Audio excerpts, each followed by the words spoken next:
Vif du sujet, on va donner tout de suite la parole à Stéphane Bellard, qui est le directeur de l'UFR STAPS, qui nous accueille aujourd'hui pour le séminaire. Donc je lui donne la parole, ensuite je reprendrai la parole, et puis Charles, et ensuite on commencera les présentations et le séminaire. Bonjour à toutes et à tous, promis je ne vais pas être long. Merci beaucoup de m'avoir permis d'inaugurer, d'introduire en tout cas ce séminaire organisé par l'ANEOPS, donc l'association nantaise de la filière entraînement optimisation de la performance sportive de Nantes. Association dynamique et je remercie donc son président Charles Nariana. Remerciements bien sûr à tous les organisateurs de cet événement et aux participants. J'ai reconnu quelques partenaires parmi vous. Je ne vais pas tous les citer parce que j'ai peur d'en oublier. En tout cas, je remercie également les personnels administratifs et techniques. On voit tout à l'heure Guillaume bien affairé à essayer de faire fonctionner la visio. Pour pouvoir s'adapter à certains imprévus. C'est un projet qui avait été prévu préalablement avant le Covid.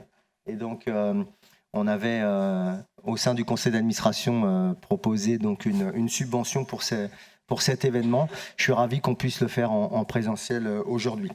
Alors, la thématique du séminaire autour de la blessure aux ischio-jambiers, c'est l'une des thématiques qui est actuellement abordé au sein du laboratoire Motricité Interaction Performance, qui est dirigé par Antoine Nordez, vous le savez, et l'un des 5 grands projets de recherche pour lequel le MIP est fortement impliqué.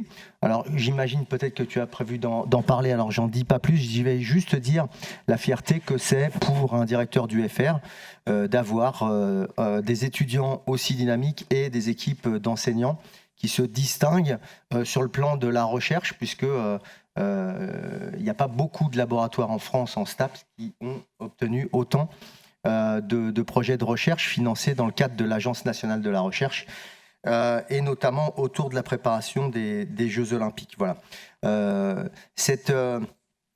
Ce dynamisme sur le plan de la recherche permet aux enseignants-chercheurs de l'UFR STAPS de Nantes de se classer 2e au classement de Shanghai en France. Et donc, voilà, je suis pas peu fier de diriger cette UFR-là. Dynamisme des étudiants, je disais, je vais devoir vous quitter parce que j'ai pas mal de choses à faire, et notamment j'avais prévu aussi de passer sur le séminaire qui est aussi organisé, qui va prendre fin aujourd'hui par la filière management du sport et qui travaille sur le droit maritime. Tout ça pour vous dire qu'on fait des choses extrêmement diverses à l'UFR STAPS. Je profite de l'occasion pour dire à celles et ceux qui ne l'auraient pas constaté qu'on va, à la rentrée prochaine, ouvrir notre formation master à l'apprentissage, et que c'est un bouleversement pour nous, puisqu'on va pouvoir permettre à la fois à des structures, et je sais qu'il y a des responsables de structures dans la salle, et en même temps à nos étudiants de s'engager dans des masters en alternance avec des contrats d'apprentissage. Donc si jamais vous êtes intéressés, je pense que vous pourrez vous rapprocher de nous. J'excuse bien sûr l'absence de Sylvain Dorel, qui est le responsable pédagogique de ce master, qui aujourd'hui fait des manipulations dans le cadre d'une recherche également. Voilà, la boucle est bouclée. C'est pas rien de voir cet amphithéâtre plein. Et voilà, je pense que dans le cadre de la conférence régionale du sport, j'ai été amené récemment à m'exprimer pour essayer de renforcer la place et l'image de l'UFR STAPS dans le diagnostic territorial. Pour celles et ceux qui suivent cette question politique, eh bien, nous avons un projet sportif territorial à construire pour les Pays de la Loire, et je compte bien faire rayonner l'UFR STAPS, ses enseignants-chercheurs et ses étudiants. Voilà. Bonne journée à toutes et à tous, et bon séminaire.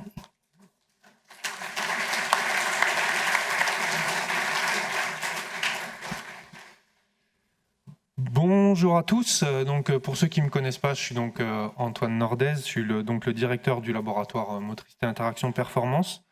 Merci beaucoup à Stéphane pour son discours d'ouverture. Je parle aussi aujourd'hui au titre du responsable de l'enseignement. Je vais en dire 2 mots juste après. Je voulais d'abord commencer par vous accueillir et vous souhaiter tous la bienvenue Alors il y a des étudiants, mais il y a aussi des professionnels, il y a des gens peut-être qui viennent de loin. Donc bienvenue à tous à l'UFR STAPS ici. Ensuite, je voulais commencer par remercier les acteurs de la journée. Donc en fait, pour que tout le monde comprenne bien, ce sont bien les étudiants du Master EOPS qui ont organisé la journée via leur association qui s'appelle ANEOPS. Il s'agit d'un enseignement pour eux, en fait, l'organisation de ce séminaire. C'est un apprentissage à l'organisation d'une journée comme aujourd'hui. Et ce n'est pas une mince affaire, hein, c'est un gros boulot. Donc, un grand bravo à eux, ils ont été très impliqués. Et j'espère que la journée sera une réussite pour tout le monde. Je voulais aussi remercier les intervenants, qui sont nombreux, que vous allez voir défiler aujourd'hui. Et puis, et Charles le fera de manière plus exhaustive, tous les financeurs qui ont contribué et qui ont fait en sorte que la journée soit possible. On va rentrer progressivement dans le vif du sujet. Donc, on a choisi ce thème avec les étudiants, donc la blessure ischio-jambier. Je pense que vous êtes ici parce que vous êtes conscient que c'est un enjeu central dans le sport aujourd'hui. C'est vraiment un enjeu très important dans plein de sports différents. Et ce qui est aussi intéressant et complexe à la fois, c'est un enjeu à l'interface de plusieurs spécialités, la médecine, la kiné, la préparation physique, la athlétisation, la préparation mentale, la psychologie. Et il y a vraiment besoin d'un travail pluridisciplinaire avec des interventions de spécialités différentes pour qu'on puisse prendre en charge cette problématique de manière la plus pertinente possible. Donc on a un vrai besoin de multidisciplinarité. C'est à la fois une complexité et à la fois une richesse, je pense, parce que vous allez voir aujourd'hui que les présentations vont se compléter en fonction des spécialités des différents intervenants. On va le voir, il y a besoin de comprendre le problème. L'anatomie des ischio-jambiers est complexe. Donc forcément, ce sont des muscles qui sont difficiles à bien comprendre leur rôle biomécanique, à bien comprendre comment est-ce qu'ils se blessent. On a besoin de prévention, on a besoin de prise en charge. Bref, la question est vraiment vaste et j'espère qu'on verra aujourd'hui au travers des interventions qu'il y a besoin d'une prise en charge multidisciplinaire. Alors l'enjeu aujourd'hui et la commande qui était passée aux étudiants dans l'organisation de ce séminaire, c'est vraiment du transfert de connaissances vers les praticiens, vers les étudiants, pour que on puisse montrer les dernières connaissances sur le sujet en matière de blessures sur les ischio-jambiers. On va avoir des présentations plus théoriques, on va avoir des présentations plus pratiques, puisqu'on ira au stadium Pierre Quinon. Charles Nariana vous en parlera juste après. Donc vraiment l'enjeu aujourd'hui, c'est d'avoir une vision la plus complète possible, hein. Alors c'est une journée, hein, mais la plus complète possible sur la problématique. Enfin, je voulais terminer par la partie plus recherche, parce que je l'ai dit, je suis directeur du laboratoire motricité interaction performance, et Stéphane l'a précisé aussi, on participe au projet de recherche Fulgure, dont vous allez beaucoup entendre parler aujourd'hui. Ce projet de recherche, il est porté par le laboratoire Sport Expertise Performance de l'INSEP, et Gaël Guilhem, qui est présent à distance aujourd'hui. Et ce projet a, parmi ses objectifs, effectivement, l'amélioration de la prise en charge et de la prévention des blessures ischio-jambiers. Donc, il va y avoir plusieurs intervenants aujourd'hui qui sont des acteurs de ce projet, des acteurs majeurs de ce projet. Donc voilà, je ne vais pas en dire plus sur le projet, mais le laboratoire est forcément très intéressé par cette journée parce qu'impliqué dans le projet Fulgure, dont je pense Gaël Guilhem va pas mal parler tout à l'heure. Donc voilà, pour terminer le discours, bienvenue à tous, bonne journée et j'espère qu'il y aura des échanges fructueux. On a prévu des temps d'intervention et des temps d'échange conséquents, donc n'hésitez pas à préparer des questions pour qu'on puisse aussi échanger et profiter de la chance qu'on a aujourd'hui d'être tous ensemble. Il faut la mesurer dans le contexte actuel, la chance qu'on a d'être tous ensemble. Et juste pour terminer, je voulais aussi excuser l'absence de Lilian Lacourpaille qui a grandement œuvré à l'organisation de ce séminaire et qui a pris la sage décision de garder pour lui ses microbes ou son virus aujourd'hui, donc qui est du coup pas présent mais cloué au lit. Donc voilà, bonne journée à tous et puis j'espère que vous repartirez tous heureux de ce séminaire. Bonne journée.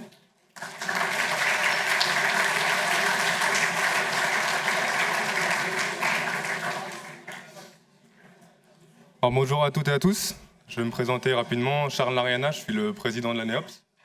Je voulais commencer par exprimer ma gratitude. Déjà, ça fait chaud au cœur de voir qu'il y a autant de monde qui sont intéressés par nos séminaires et qui se sont déplacés pour y assister. Donc, pour ça, un grand merci à vous. Je voulais aussi remercier nos partenaires sans qui la journée ne serait pas possible. Donc, au nom de l'ANEOP, je vais remercier le CREPS des Pays de la Loire, l'école de kiné, l'IFM 3R, l'ISA, le projet Fulgur avec beaucoup d'intervenants qui sont là aujourd'hui, le laboratoire Interaction, Motricité et Performance qui nous a permis de justement prendre contact avec ces intervenants. On a aussi le stadium métropolitain Pierre-Quinon cet après-midi qui nous est prêté par Nantes Métropole. Et bien sûr l'université et le STAPS de Nantes qui nous prêtent ses locaux aujourd'hui et qui nous ont aidés dans l'organisation. Donc merci à eux. Je vais sans tarder vous présenter l'association très rapidement et ensuite je vous annoncerai le programme de la journée. Donc l'ANEOPS, c'est quoi? L'ANEOPS, ça va être l'association nantaise de l'entraînement et de l'optimisation de la performance sportive. On est représenté par Corentin Magré, le secrétaire, Tito Morin là-haut qui est trésorier, Sacha, vice-président.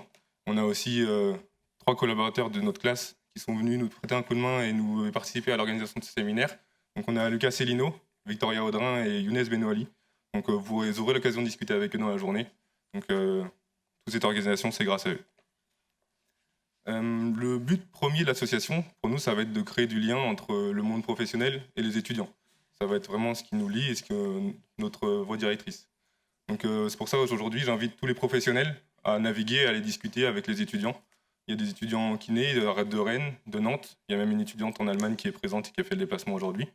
Il y a les étudiants du STAPS de Nantes, bien sûr, en master et en licence. Donc je suis sûr qu'ils ont tous de beaux projets à vous partager. Ils ont tous de beaux esprits et je suis sûr que certains d'entre vous rencontreront leurs futurs collègues, donc n'hésitez pas à aller discuter avec eux. Pour ce qui est du programme, du coup, on commencera avec Gaël Guilhem, que Antoine va vous présenter. Il abordera donc l'état de la recherche sur les ischio-jambiers et présentera le projet Fulgur. Ensuite suivra Benjamin Comeil sur les aspects psychologiques de la blessure et notamment sur l'anxiété de reblessure.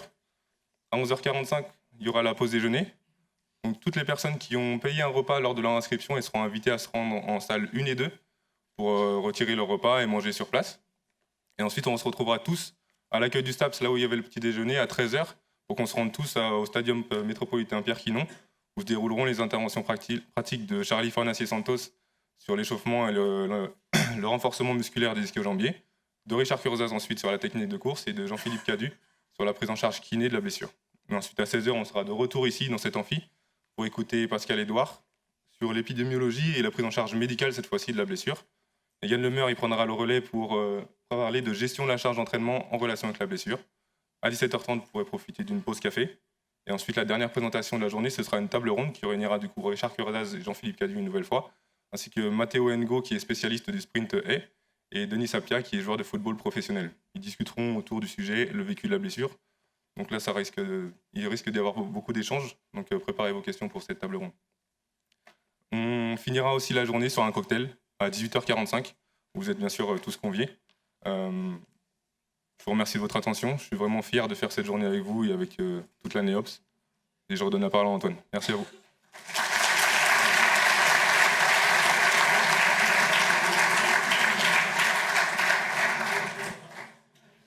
Merci Charles. Du coup, je vous propose qu'on rentre tout de suite dans le vif du sujet avec le premier intervenant que j'ai le plaisir de vous introduire aujourd'hui.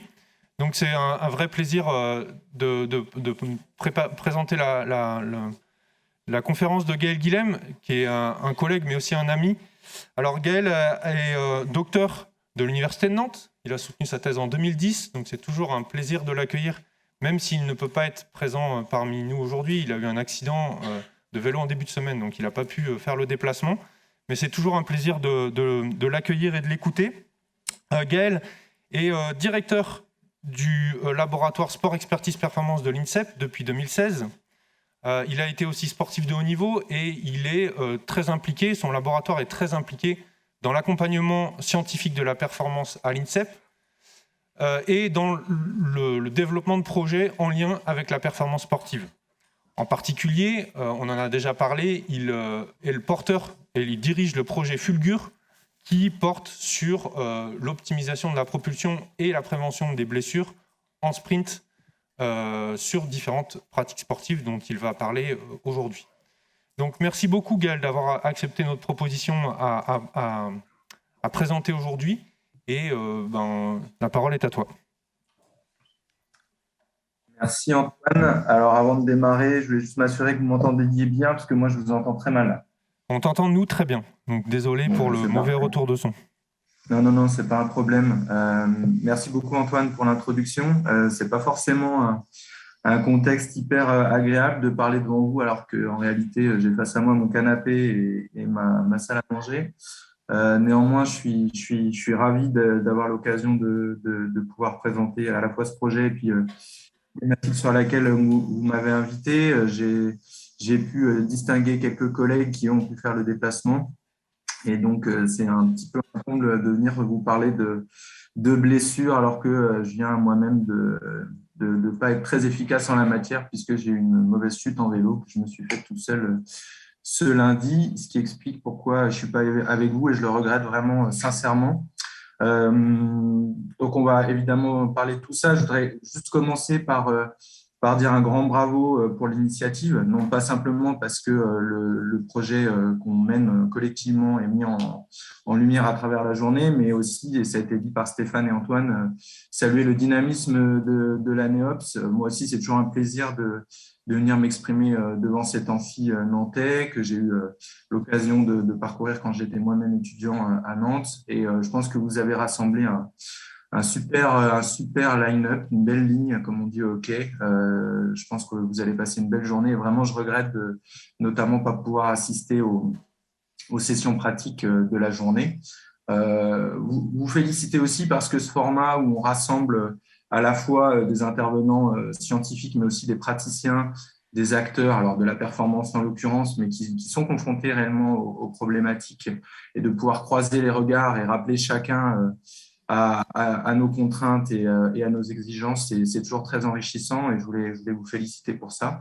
Et je suis persuadé que vous allez passer une belle journée. Et donc, j'en profite pour saluer les collègues que je vois dans la salle. Donc, ça a été évoqué par Antoine. Je vais commencer par dire que, évidemment, vous ne sortirez pas de cette présentation en étant beaucoup plus avancé. C'est le sujet qu'on adresse aujourd'hui. Il est extrêmement large, extrêmement complexe. Et même en une heure, on n'aurait pas la possibilité d'aborder toutes les problématiques et tous les sujets que ça soulève.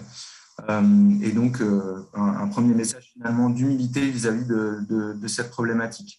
Alors, quand on regarde un petit peu les modèles qui essayent de s'intéresser au problème, on constate deux choses. D'une part, que la plupart des travaux abordent le problème par un sujet thématique particulier, un domaine scientifique particulier, mais qu'en réalité, c'est un peu le bazar. Hein. C'est une problématique extrêmement multifactorielle qui est sous l'influence de facteurs relevant de différents champs scientifiques, ce qui suggère, ce qui invite à cette approche multifactorielle, multidisciplinaire qu'évoquait Antoine. Et c'est ce qu'on essaye de faire à travers le projet Figure, mais on verra que ce n'est pas une mince affaire. Alors malgré tout, au centre de la problématique, il y a quand même cette relation circulaire entre la charge et les capacités de l'athlète à la supporter, qui va conditionner le niveau d'exposition au risque. Et puis, sur la gauche du modèle, vous avez un certain nombre de facteurs sur lesquels on va pouvoir plus ou moins jouer, des facteurs historiques sur lesquels ce sera compliqué d'intervenir, si ce n'est d'essayer d'éviter la première blessure, et vous aurez des interventions, notamment celle de Pascal Édouard, qui, à mon avis, vous donnera des éléments assez riches en la matière. Des facteurs physiques qui peuvent être liés à des paramètres génétiques, mais aussi aux effets de l'entraînement, des paramètres environnementaux. Pour donner un exemple assez concret, les évaluations qu'on réalise à l'Almegro sur une piste intérieure exposée aujourd'hui aux affaissements de la piste, vous pouvez optimiser tous les facteurs intrinsèques de l'athlète que vous voulez. Si sous la piste, il y a un espace qui s'affaisse quand vous posez le pied, vous pouvez imaginer que c'est ce facteur-là qu'il va falloir régler avant tout le reste. Donc les conditions d'entraînement, l'équipement, et puis des facteurs psychosociaux. Je crois que vous aurez également des interventions sur l'anxiété à la reprise abordée par Benjamin tout à l'heure et qui seront intéressants à entendre. Donc, partir de ce constat pour se dire que finalement, régler le problème, ça va être complexe et c'est aussi la raison pour laquelle le problème est toujours présent puisque malgré un investissement assez colossal au plan international, de nombreuses équipes, depuis maintenant des dizaines d'années, qui rassemblent des chercheurs, des cliniciens, des thérapeutes, des kinés et évidemment des entraîneurs n'ont pas réussi non pas à régler le problème, mais au moins à faire diminuer la tendance, même s'il y a quelques travaux récemment qui montrent que lorsqu'on regarde des échelles de temps un peu plus longues, il y a quelques éléments positifs qui sortent et peut-être qu'on est en train de trouver quelques solutions. Néanmoins, ça reste la blessure musculaire, la première cause de consultation au village olympique. Là, c'est des données qui ont été publiées par 2 acteurs du projet Fulgure, Michel Crémin et Pascal Édouard, pendant les championnats du monde et puis les Jeux olympiques ces dernières années. Alors ça, c'est une diapositive qu'a produit Caroline Giraud, qui est la coordinatrice du projet Fulgure, qui permet de mettre un petit peu en perspective ces données et qui permet en athlétisme de voir un petit peu que là, même on va dire dans un même champ de discipline, on a une variabilité de ces données épidémiologiques qui varient entre 17% et 46% des blessures colligées pendant les grandes compétitions. Et puis, sauf erreur de ma part, on n'a pas encore de données publiées en ce qui concerne Tokyo, et ce sera intéressant de voir s'il y a une particularité liée à cette édition extrêmement spécifique à Tokyo l'année dernière. Donc, c'est une problématique majeure. Les chiffres qu'on voit à l'écran représentent quand même une part de blessures relativement conséquente, et ce qui explique la raison pour laquelle il y a beaucoup de gens qui mettent de l'énergie sur ce sujet, aussi parce que, comme il est très prégnant, c'est entre guillemets plus abordable comme problématique. Pour pouvoir étudier les effets d'intervention, il faut bien évidemment qu'il y ait des blessures. C'est toujours les discussions qu'on a avec les entraîneurs. On ne souhaite évidemment pas que les athlètes se blessent, mais si personne se blesse, on ne peut pas étudier le problème. Et donc, c'est aussi une des raisons pour lesquelles on dispose de plus de travaux sur le sujet, et ce qui certainement explique aussi pourquoi on est rassemblés ce matin pour en discuter. Alors, si on se focalise un petit peu plus sur la problématique francophone, française, on avait rapporté quelques données, on avait essayé de regarder un petit peu, lorsqu'on avait présenté le projet, ce que ça représentait. Et avec une approche un peu à la hache, on avait constaté qu'environ une médaille sur 6 et 154 sur environ 400 athlètes à Rio étaient engagés dans des disciplines de vitesse, en ce qui concerne la délégation française. Et ce qu'on avait aussi constaté, c'est que les travaux réalisés sur le territoire en recherche touchant notamment au sprint étaient assez reconnus par la communauté internationale, et ce qui a constitué un petit peu 2 éléments sur lesquels on s'est appuyé. Et puis, surtout, l'élément déclencheur, ça a été la sollicitation extrêmement forte de la Fédé d'athlétisme pour disposer de connaissances nouvelles et d'un accompagnement poussé, individualisé, pour essayer, encore une fois, non pas de supprimer le problème, mais d'essayer d'en réduire l'incidence. Pourquoi ? Eh bien, de la même manière, on avait essayé de colliger des données sur les collectifs d'athlètes qui étaient potentiellement concernés par les Jeux, alors à Tokyo à l'époque, mais également pour Paris. Et ce qu'on constatait, c'était que parmi les athlètes qui pouvaient viser les Jeux olympiques, éventuellement des finales ou des podiums, il y avait une part conséquente de ces athlètes qui avaient été concernés dans les 3 fédérations avec lesquelles on travaille par les blessures musculaires aux membres inférieurs. Donc, ce qui, là aussi, entre guillemets, justifiait l'intérêt de s'attaquer au problème. Alors, une fois qu'on a dit ça, quels sont finalement les verrous auxquels on est confronté lorsqu'on s'intéresse à cette problématique? Ça paraît être une porte ouverte, mais en fait, ça ne l'est pas du tout. On a un vrai sujet en ce qui concerne le système de surveillance des blessures. En fait, aujourd'hui, vous allez beaucoup entendre parler d'intervention, de kiné, de prévention, d'échauffement, de psychologie, de biomécanique. Mais en fait, le premier problème qu'on a en France, c'est notre incapacité à surveiller efficacement les blessures et les nomenclaturer, les classifier, les caractériser.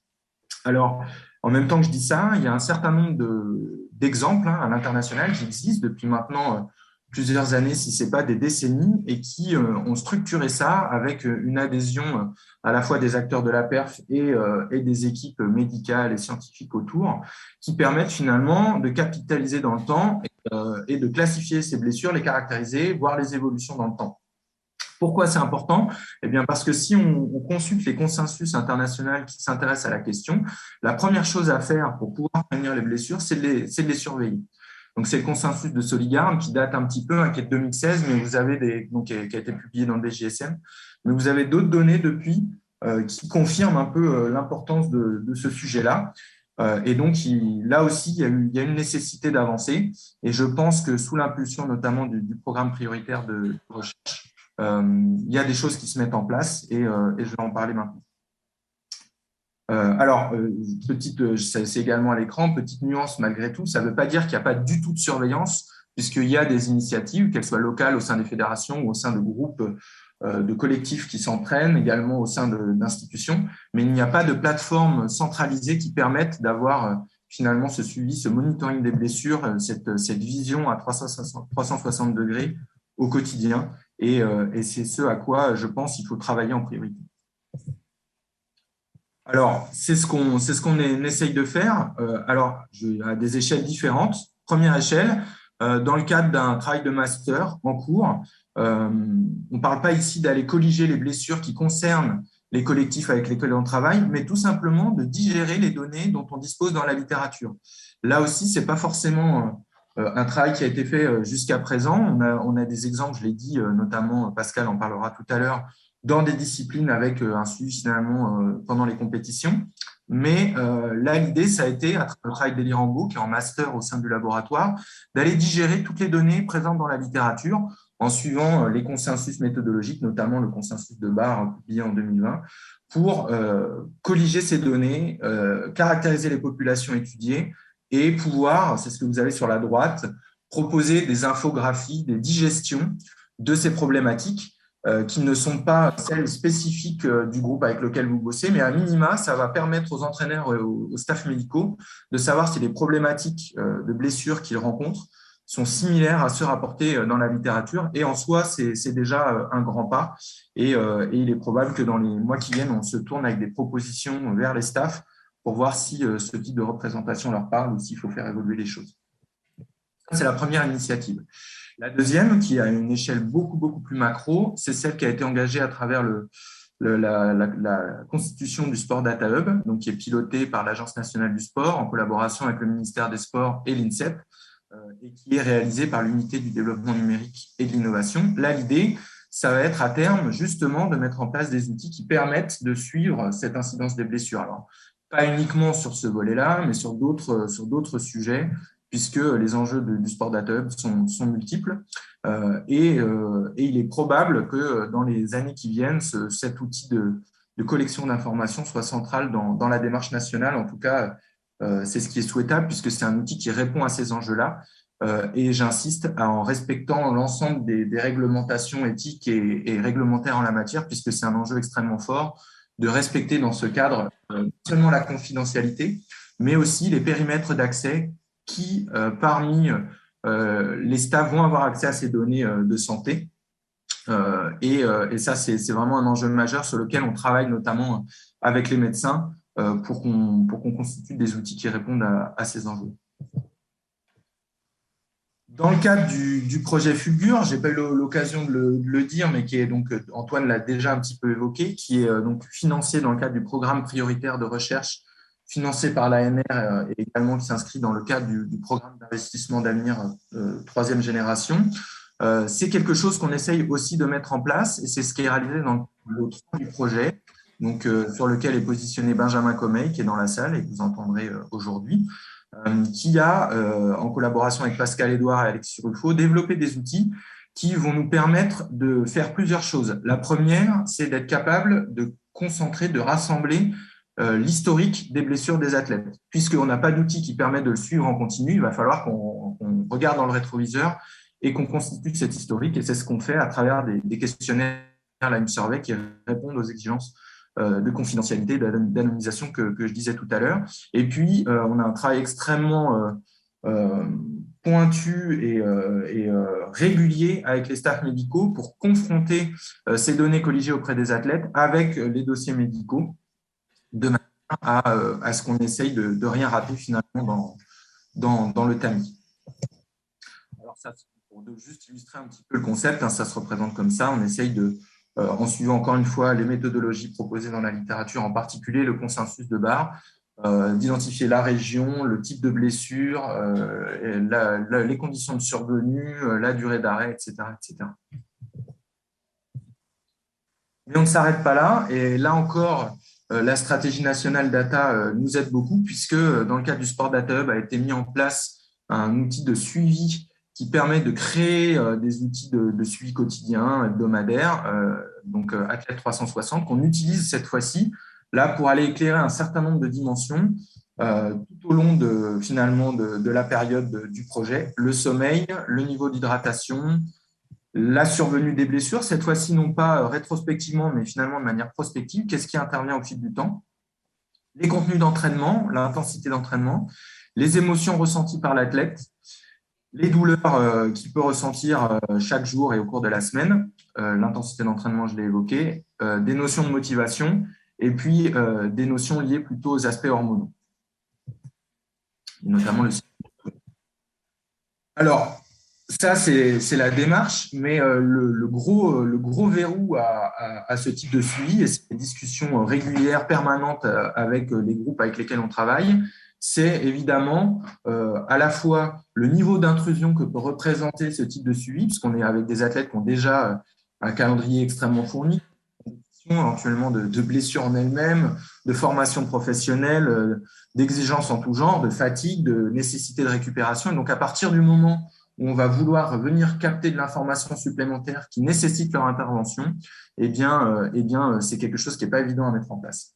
Et donc, comment s'y prendre pour favoriser l'adhésion? Eh bien, un des éléments fondamentaux, ça a été que cet outil Athlète 360 nous permette de proposer en direct des retours d'informations sur les données qui sont collectées. Alors, Benjamin en parlera sans doute mieux que moi et de manière plus détaillée, mais on ne s'arrête pas là. Ce qui a été aussi extrêmement important, c'est de présenter la démarche. Quel est l'intérêt pour l'athlète d'entrer dans ce type de suivi, avec évidemment des présentations sous forme de flyers, de vidéos, d'entretiens individuels avec les entraîneurs et les athlètes, pour expliquer quel était l'intérêt pour eux. Et évidemment, le choix, in fine, reste entre les mains des différents groupes. Mais on voit qu'ici, on a passé un cap dans notre capacité à restituer l'information grâce à des outils qui sont disponibles sur smartphone ou tablette. Donc, cette capacité à colliger l'information en continu et la restituer rapidement, c'est vraiment le deuxième verrou auquel on essaie de s'attaquer. Le troisième sujet, je l'ai évoqué dans le modèle au départ, c'est cette relation entre charge et blessure. Comment on mesure la charge et est-ce que cette mesure de charge a un impact sur l'incidence? Alors, là encore, je suis loin d'être un spécialiste et vous avez une intervention de Yann Lemeur en deuxième partie de journée, je crois, qui mettra un focus sur ces aspects, donc je ne vais pas particulièrement m'étendre. Simplement vous dire que dans ce consensus de Soligarde qui aborde cette thématique, on constate tout simplement qu'il y a des résultats extrêmement contrastés et que même si on lit partout que la charge d'entraînement augmente, que la densité de compétition augmente, que c'est un facteur majeur de l'incidence des blessures, en fait, c'est un peu plus compliqué que ça. Et aujourd'hui, il y a pas mal de débats pour savoir si réellement le niveau de charge est un facteur de risque ou plutôt un facteur protecteur. Et puis, le sujet actuel est plutôt moins de savoir si la charge considérée de manière globale, absolue, est un facteur de risque, mais plutôt les variations de charge dans le temps, avec évidemment des méthodes qui là aussi varient. Si on regarde par exemple la variation de la charge aiguë sur une semaine par rapport à 3 ou 4 semaines qui précèdent la semaine concernée. Donc vous avez notamment les travaux de Gabet qui sont intéressés à cette question-là et qui proposent un état protecteur ici, le sweet spot, avec ce ratio de charge inférieur à 1,4 qui est plutôt protecteur. Et lorsque vous avez finalement des variations un peu trop brusques de la charge, au-delà de 1,5, 1,8, eh bien là, on rentrerait dans une zone de risque. Alors, ces concepts, ils sont discutés, ils sont débattus, et pour des raisons assez simples, hein, c'est une approche extrêmement macro, et dans des revues un peu plus récentes, notamment la revue de Calcoen que je vous recommande, ce qui est évoqué par les auteurs, c'est finalement le lien entre cette charge qui est mesurée de manière globale, hein, puisqu'il s'agit de mesures assez simples, type durée, intensité de séance, ne permet pas nécessairement ou en tout cas faire le lien avec la contrainte qui est appliquée au tissu qui serait lésé, est un raccourci qu'on ne peut pas faire aujourd'hui. Et le lien entre ces deux paramètres, il est assez méconnu, ce qui va nécessiter d'aller un peu plus loin, et ça va être la deuxième partie de la présentation, dans la compréhension de ce lien entre le stress qu'on impose à l'individu et le risque de blessure. Donc, je l'ai dit, la plupart des travaux qui font ce lien sont plutôt avec des approches très macro. Ce qu'on constate quand même dans les évolutions technologiques, c'est qu'aujourd'hui, on peut aller un peu plus loin pour aller quantifier une charge un peu plus spécifique à l'activité. Alors, vous êtes, je pense, tous sensibilisés au fait qu'aujourd'hui, il y a des mesures systématiques des déplacements dans le sport, en particulier dans les sports collectifs, notamment dans le sport professionnel. Et vous avez à l'écran 2 références qui vous permettent, à mon avis, de faire un bon état des lieux de la situation dans le domaine. En revanche, lorsqu'on s'intéresse à des disciplines où le niveau de professionnalisation est moins présent, où les moyens sont peut-être moins importants, ou encore avec une dispersion des groupes d'entraînement plus marquée, comme par exemple, eh bien, ces mesures systématiques à travers des capteurs qui permettent d'accéder au déplacement, elle est beaucoup moins systématisée et c'est ce qu'on a tout de suite, c'est le constat qu'on a fait évidemment au début du projet. Et donc, dans la littérature, lorsqu'on étudie ce lien charge-blessure, là encore, on retrouve plutôt des méthodes simples que des méthodes basées, par exemple, sur des mesures de déplacement par GPS ou accélérant.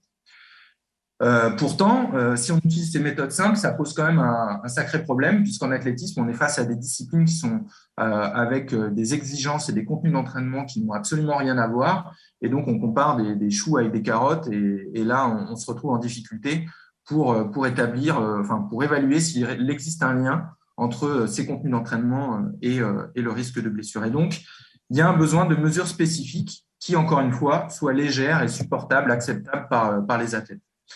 Et donc, c'est ce à quoi on essaie de s'attaquer dans le cadre du projet Fulgure. En tout cas, on essaie d'y contribuer à travers le lot 1, donc, sur lequel Charlie Fornazé Santos, que vous entendrez sur l'échauffement tout à l'heure, est positionné, donc au sein de l'Université Côte d'Azur et qui nous a rejoint à l'INSEP depuis quelques jours, qui a, en collaboration notamment avec Jean Slavinski et Jean-Benoît Morin, mis en place, alors non pas pour l'ensemble de la population concernée par Fulgure, mais à ce jour sur une dizaine d'athlètes dans différents groupes, la possibilité de réaliser des mesures GPS à l'entraînement. Et on a développé, en collaboration avec Antoine Couturier à l'INSEP, des rapports automatisés qui nous permettent, une fois, alors automatisé avec des guillemets, puisque ça nécessite quand même l'analyse vidéo des séances, et ce n'est pas une mince affaire pour Charlie et l'ensemble des stagiaires avec lesquels on s'attaque au problème. Donc, de mesurer les déplacements pendant ces séances à travers des mesures GPS. Et c'est ce que vous avez à l'écran en fonction du type de contenu d'entraînement, que ce soit l'échauffement ou des types d'exercices, essayer d'accéder à des paramètres tels que la vitesse maximale atteinte, la distance totale réalisée, et donc évidemment de regarder si, par exemple, les contenus en échauffement permettent de générer des vitesses qui sont représentatives de ce qu'on trouve dans des séances spécifiques de vitesse ou en compétition. Et donc là, ça nous permet de passer un cap qui n'était pas réellement franchi. En tout cas, on n'a pas connaissance de données dans la littérature en ce qui concerne l'athlétisme. Sous le dynamisme de Charlie et son investissement, on est allé un petit peu plus loin puisqu'on a aussi utilisé ces systèmes en compétition et sans vouloir trop détailler, puisqu'il y a une présentation de Charlie il y a 2 semaines aux conférences à la recherche de la performance à l'INSEP, qui est disponible en vidéo si vous voulez en savoir un petit peu plus. On a équipé des athlètes pendant des compétitions, et là vous avez un exemple sur une compétition en 110 mètres haies. Et donc, juste, vous avez à l'écran, à gauche, l'évolution de la vitesse au cours de la course, et donc vous voyez assez aisément qu'à chaque franchissement de haie, on a une décrue de la vitesse, suivie d'une accélération qu'on est capable de détecter. Alors, on n'a pas de notion du niveau de fiabilité des mesures en termes d'amplitude, puisqu'on est sur des fréquences relativement basses avec le GPS, mais ce qu'on voit, c'est qu'on est capable de détecter ces passages et de reconstruire la vitesse au cours du temps, ce qu'on n'est pas capable de faire même à travers des projets type I2AF, où on a des mesures tous les 10 mètres. Là, on accède à un niveau de grain un peu plus fin. Et sur la droite, vous avez l'évolution de cette vitesse sur la course avec des niveaux de couleur du bleu vers le rouge. Donc là encore, vous imaginez qu'on va être capable de confronter ces données potentiellement avec ce qui se passe à l'entraînement, et vous voyez tout l'intérêt pour aller caractériser des charges spécifiques. Néanmoins, ce que je disais tout à l'heure, c'est ce que dit Kalkoven dans sa revue de littérature. Si vous regardez dans le résumé, ce qui pointe, c'est un manque d'évidence concernant le lien entre ces charges globales et ce qui se passe au niveau des tissus. Et donc là, on va aborder un nouveau sujet qui est: quel est le rôle des propriétés intrinsèques dans cette exposition au risque? Alors, la première chose à faire, c'est d'essayer d'aller regarder finalement, est-ce qu'on sait quand est-ce que survient la blessure. Alors là, vous avez un kinogramme d'un coureur. Richard nous dira si la technique est de qualité ou pas.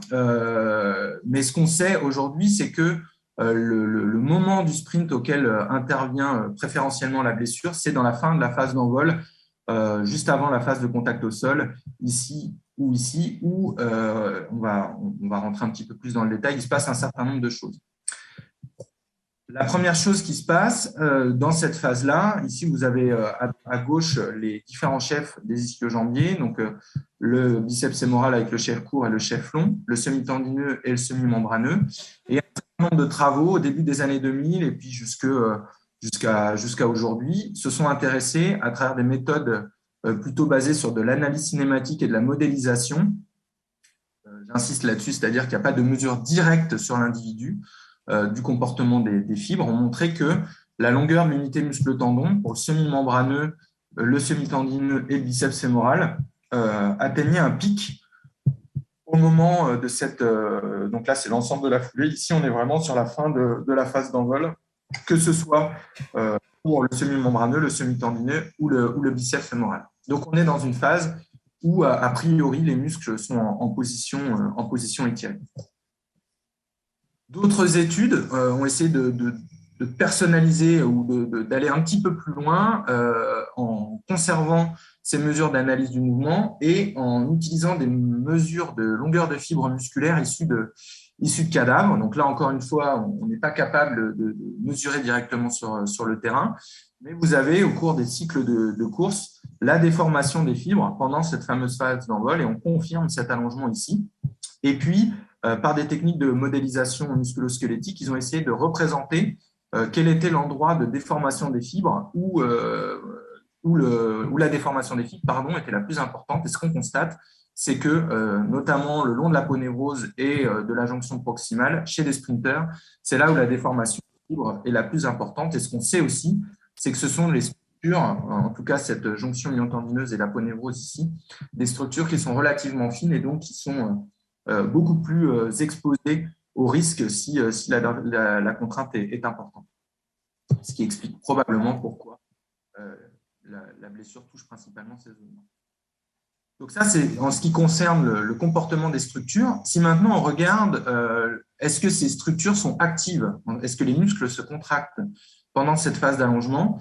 Je vous recommande cette revue de Howard et collaborateurs en 2018 qui a fait un petit peu la synthèse des travaux. Alors malheureusement, elle n'intègre pas notamment les travaux d'Andras Segui, qui est également postdoc sur le projet, qui a pas mal fait avancer la connaissance dans le domaine. Ce qu'on constate, c'est que dans la fin de cette phase d'envol ici, les ischios, que vous avez représentés tout en haut, alors ils ne les distinguent pas, ils représentent comme un groupe musculaire global, ce qui peut-être est discutable, mais ce qui permet de constater simplement que dans cette phase d'envol, ils sont activés. On regarde les travaux d'Andras, qui là se sont intéressés à regarder les niveaux d'activation, non pas simplement sur un point du muscle, mais sur l'ensemble, enfin, pas sur l'ensemble, mais sur une partie importante du muscle à travers des vecteurs de matrice UMG. Vous voyez qu'en fin de phase d'envol, donc ici à vitesse lente, vitesse modérée, vitesse rapide, on se retrouve avec des niveaux d'activité. En gros, plus on va vers des couleurs chaudes, plus le muscle est activé, qui sont plus importants. Donc le muscle s'allonge, il se contracte et éventuellement également avec une variabilité régionale. C'est ce que représente Andras ici dans ce papier. Et donc on est dans un contexte de contraction excentrique à vitesse élevée qui probablement est propice à la survenue de la blessure. Le problème, c'est que ces données, en tout cas comportementales, je l'ai dit, elles sont estimées, elles ne sont pas mesurées directement. Et donc, un des verrous qui peut-être est en train d'être levé, c'est notre capacité à analyser le comportement des fibres pendant ces phases spécifiques. Alors aujourd'hui, pour être très simple, on n'a pas de données sur les ischios, mais on commence à avoir quelques données sur les fléchisseurs plantaires, qui sont des muscles un petit peu plus simples à investiguer, notamment parce que les longueurs de fibres sont moins importantes. On est plus autour de 5 à 8 cm que les ischios où on va aller de 7, 8 jusqu'à 12, 13, 14, 15 en fonction des individus et des méthodes utilisées. Donc ça, c'est le premier écueil. Le deuxième, c'est que lors de la contraction, en particulier dans cette tâche extrêmement complexe, on va avoir une rotation des faisceaux de fibres qui n'est pas forcément capturable à travers les techniques qu'on peut utiliser, notamment l'échographie haute fréquence. Et à l'écran, vous avez un exemple. Pendant la phase de départ, c'est les travaux de Herkhausen qui ont regardé les variations de la longueur de l'unité muscle-tendon du gastrocnémien médial et des faisceaux, donc c'est ce qui est à droite ici, en utilisant l'échographie, et qui montre que pendant les 2 premiers pas du départ, on a une phase légèrement isométrique suivie d'une phase plutôt concentrique sur ces muscles-là. Et puis, les travaux de montée plus récemment ont regardé les variations de longueur pendant la course à pied à 10, 13 et 16 km/h. On est loin des vitesses atteintes par les meilleurs sprinteurs, mais c'est une première étude qui montre la faisabilité d'accéder à ces informations à partir du moment où la fréquence d'acquisition de l'échographie est suffisamment haute. Et là aussi, vous voyez les variations de longueur au cours de la course, au cours du cycle, en tout cas sur ce muscle-là. Alors, qu'en est-il des ischios? Eh ben, en fait, on n'en sait rien. On a encore une fois uniquement des études basées plutôt sur de la modélisation. Donc, il y a ces travaux très récents de Van Oren qui a analysé différents mouvements de musculation et qui a utilisé ces techniques de modélisation et de simulation en utilisant OpenSim. Et par contre, on a quelques mesures directes qui ont utilisé la technique d'échographie avec une sonde plate qui, encore une fois, ne représente qu'une partie des faisceaux. Et ce sur quoi il faut se focaliser, c'est cette ligne verte ici, qui représente la variation de longueur pendant un exercice de Nordic hamstring et qui montre a priori un allongement des faisceaux. Mais là, encore une fois, c'est plutôt une estimation qualitative puisqu'on a toutes les limites que j'évoquais tout à l'heure, le fait qu'on est obligé d'estimer la longueur parce qu'on n'a pas l'intégralité de la longueur des fibres, et on a également une rotation du muscle qu'on ne capte pas bien avec une sonde en 2D. Mais encore une fois, ce sont des travaux princeps qui nous permettent de voir qu'est-ce qu'on pourrait faire demain. Au sein du laboratoire, on a essayé d'utiliser 2 sondes connectées pour, encore une fois, essayer au moins de réduire cet effet d'estimation par trigonométrie. Et on espère que l'échographie 3D peut demain permettre d'avancer sur ce sujet.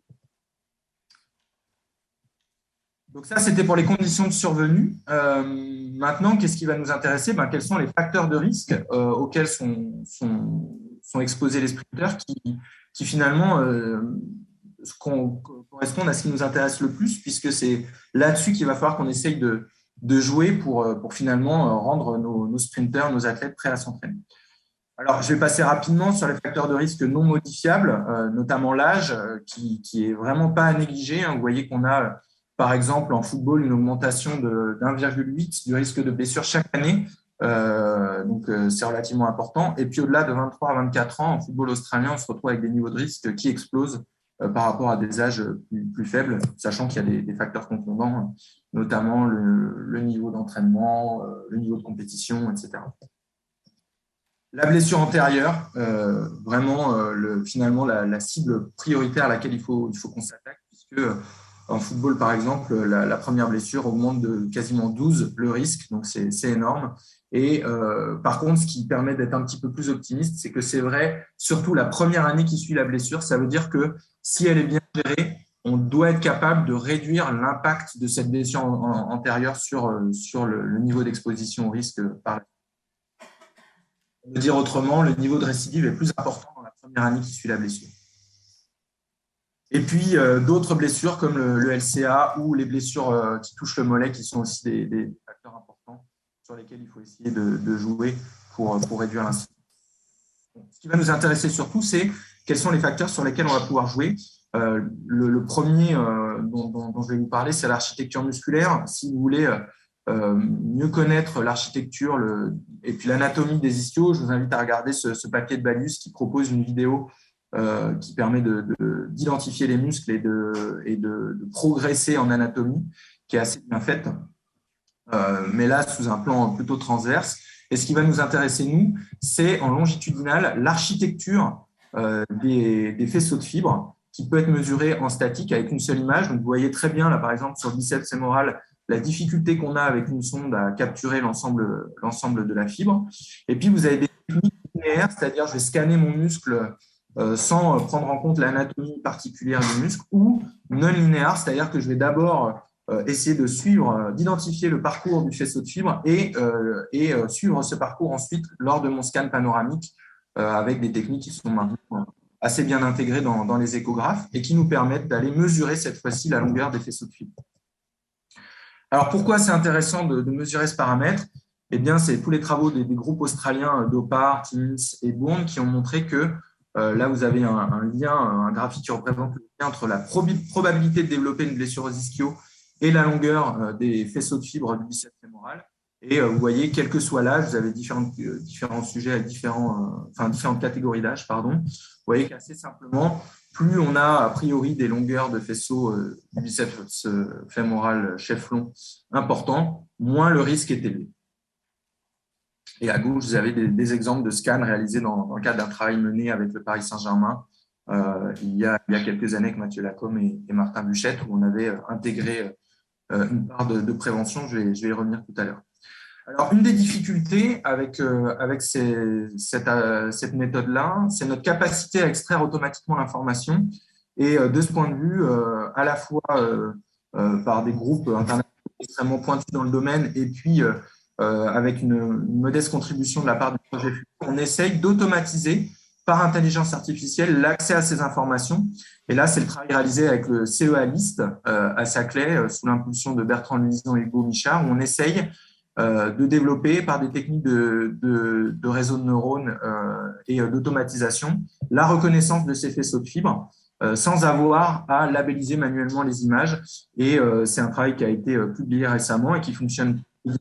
On a encore un travail sur l'écrémage de nos données, parce que parfois on a quelques données erratiques, mais vous voyez à l'écran que ça fonctionne plutôt pas mal. Et l'autre intérêt, c'est qu'on est capable d'avoir un nombre de faisceaux identifiés plus important que ce qu'on est capable de faire à l'œil, et donc potentiellement d'accéder là aussi à une variabilité régionale et d'être plus représentatif des longueurs de faisceaux au sein d'un muscle. Alors, parmi ces facteurs de risque, eh bien, ce qui est proposé aussi, c'est de coupler cette longueur des faisceaux avec la capacité de production de force des fléchisseurs du genou mesurée lors du geste de l'exercice de Nordic Hamstring. Et vous avez notamment toujours les travaux des Australiens qui, même s'ils sont discutables, puisque ce sont des mesures au repos en passif en ce qui concerne l'architecture, restent quand même les premiers à avoir implémenté ces mesures sur le terrain.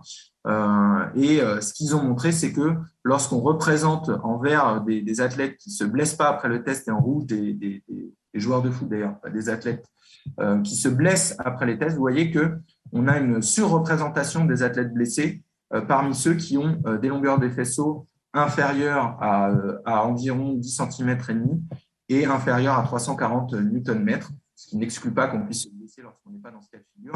Mais vous voyez que lorsque les longueurs de faisceaux et la force excentrique des fléchisseurs du genou est relativement élevée, l'incidence est moindre et donc a priori il y aurait un intérêt à capter ces informations pour cibler des athlètes prioritairement en termes de renforcement.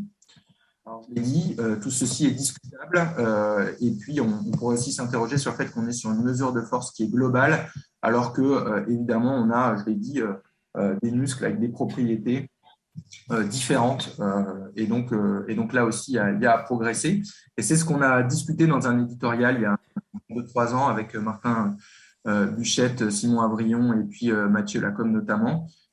Si on prend en considération notamment des échelles allométriques plutôt que la force absolue des fléchisseurs pendant ce mouvement, donc vous voyez que des athlètes qui initialement se retrouvaient dans une partie plutôt exposée au risque se retrouvent dans une partie du quadrant qui est a priori un peu moins exposée, et donc ça soulève des débats de ce point de vue-là. Et également, je l'ai dit juste avant, la nécessité de prendre en compte les propriétés de chacun des muscles et de ne pas considérer la force des fléchisseurs du genou comme un paramètre suffisant pour évaluer l'incidence des blessures au sein du muscle considéré.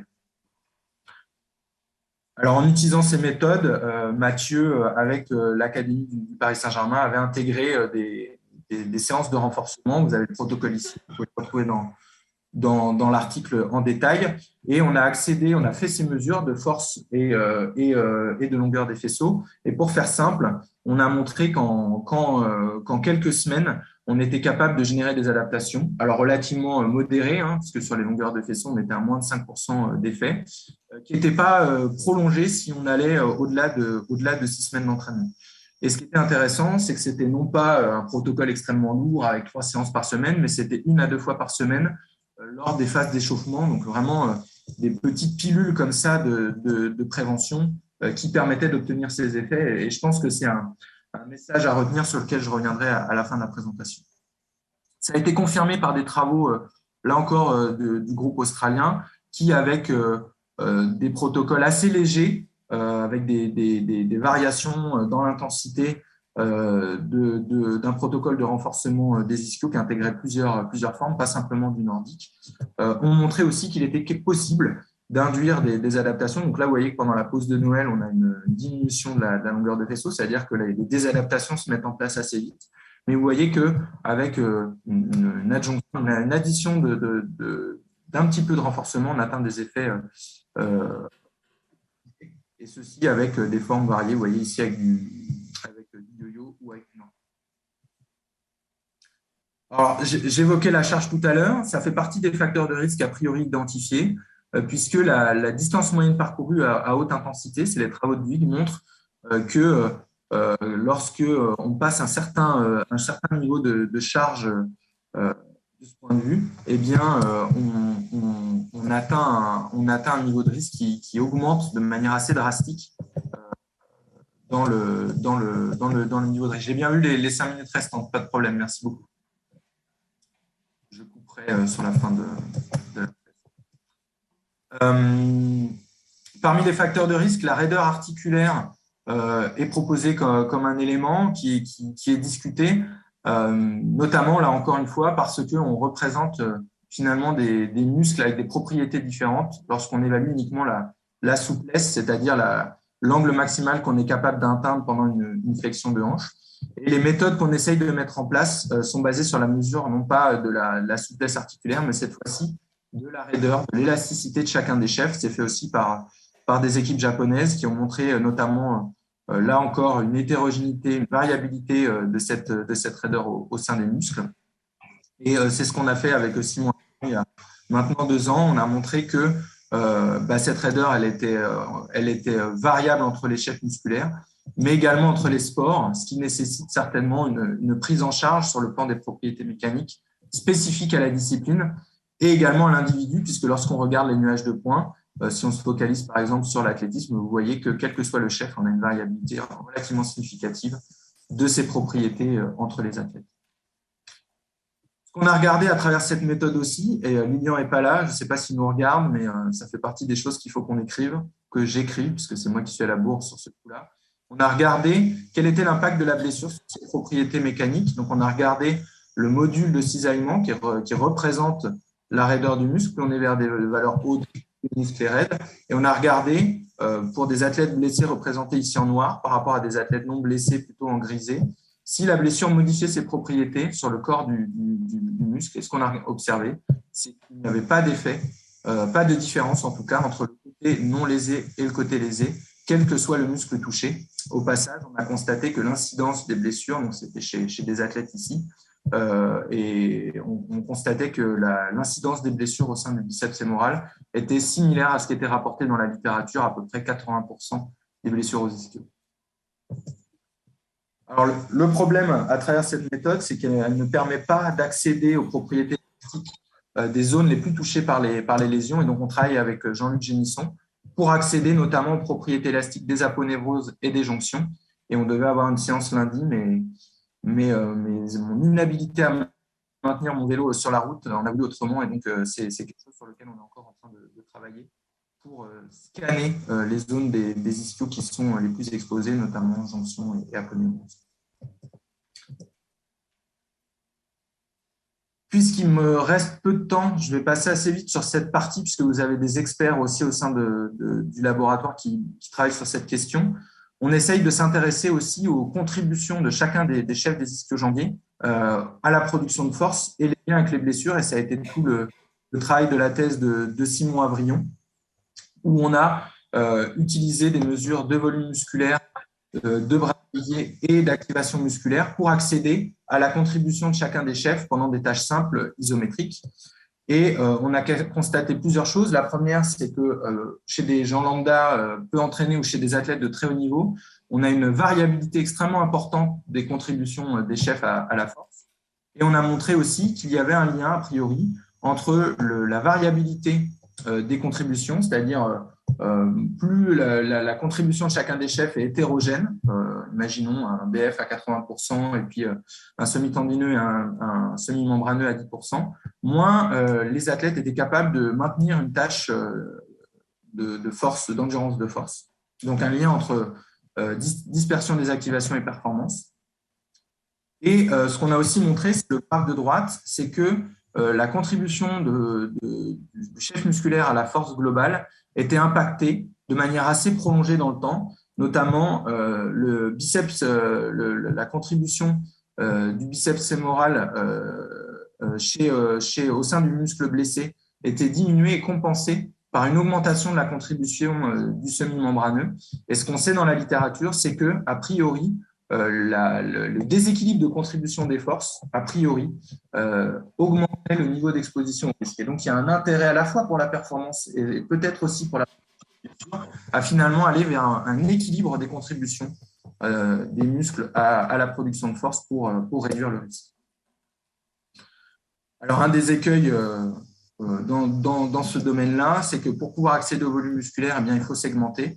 Et qu'aujourd'hui, on le fait manuellement. Et donc, on travaille avec Enzo Olville et Andras Segui à essayer d'automatiser ces mesures-là en collaboration avec l'École centrale de Nantes pour, encore une fois, reconstruire ces volumes musculaires des chefs des ischio-jambiers, mais pas seulement, de manière automatisée. C'est un travail en cours, notamment réalisé par Louise Picuche à l'École centrale.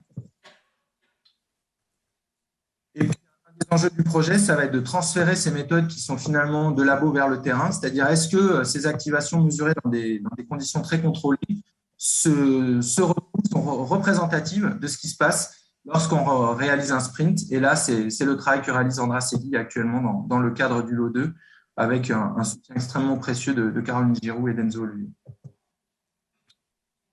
Pourquoi on fait tout ça? Eh bien, in fine, c'est pour aller, ce que je disais tout à l'heure, vers une approche un peu plus globale de la prévention. Et donc, on a développé, c'est tout frais, et on est en train de travailler sur ce sujet, Caroline Giroux qui coordonne ça, pour produire des bilans individuels qui intègrent l'ensemble des facteurs dont je vous ai parlé et peut-être des facteurs aussi un petit peu nouveaux du niveau d'exposition au risque pour positionner l'athlète dans un radar, ici que vous voyez, et puis on retrouve le cadran en haut que je vous ai présenté tout à l'heure, longueur des faisceaux et force excentrique, et on positionne l'athlète par rapport à ces cadrans, est-ce qu'il est dans une zone plutôt protectrice ou plutôt dans une zone rouge, entre guillemets, pour là encore identifier si l'athlète est à risque ou pas. Alors, c'est une approche un peu simpliste puisque dans le projet, ce qu'on vise aussi, c'est d'essayer d'utiliser des approches statistiques un peu plus développées, plus élaborées pour identifier si des associations de ces facteurs nous permettent d'être un peu plus efficaces dans l'estimation de risque. Tout ça pourquoi? Bien évidemment, pour essayer d'individualiser la prise en charge. Donc là, je m'arrêterai là-dessus. Les travaux notamment de Lilian que vous connaissez bien, qui montrent la variabilité des activations entre les individus, également entre les groupes musculaires. Donc là, l'idée, c'est actuellement de proposer des outils qui permettent aux entraîneurs de faire des choix éclairés avec des plateformes en ligne qui recensent l'ensemble des exercices et les niveaux d'activation générés par les différents exercices. Et à terme, l'idée, ce sera de connecter ça avec les profils individuels des athlètes. Désolé si j'ai été un petit peu long. Je n'ai pas parlé de prévention, mais je crois que Pascal le fera et je suis à votre disposition s'il y a des questions. Désolé. Pour votre attention.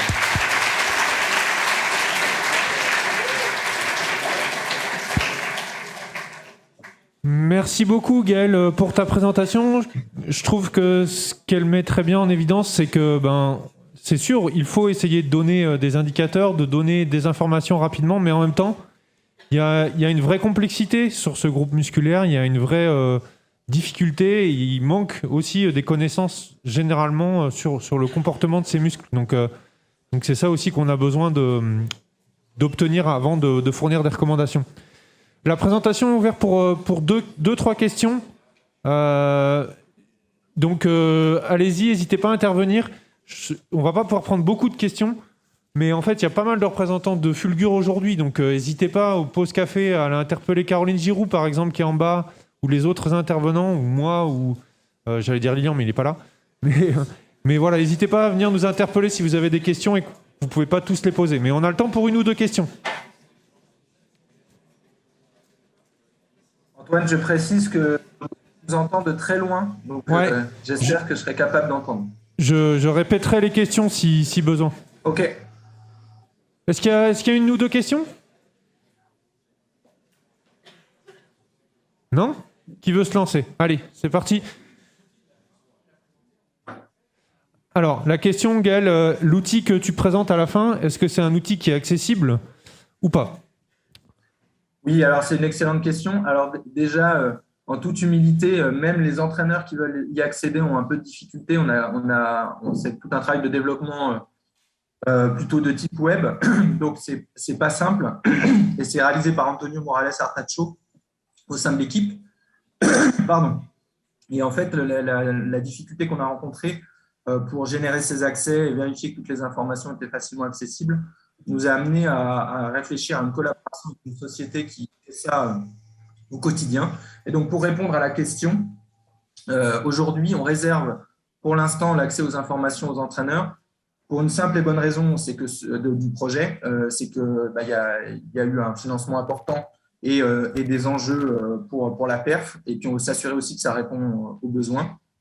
Et l'autre raison, c'est que les données qu'on montre à l'écran relèvent d'une analyse d'environ 200 articles qui ont été réalisés à la main. Et donc, pour l'instant, on souhaite éviter que ça se disperse dans la nature. Néanmoins, je pense qu'à terme, on souhaiterait que ce soit finalement une brique qui permette à l'ensemble de la communauté d'être éclairée dans ses choix. Ok, merci Gaël. Est-ce qu'il y a le temps encore pour une ou deux autres questions?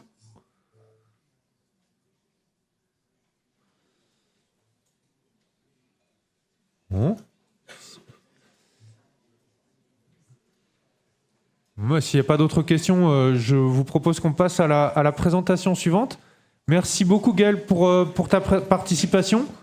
Et puis, n'hésitez pas, s'il y a des questions sur la présentation de Gaël, Caroline qui va pouvoir, qui est juste devant là, sur le premier.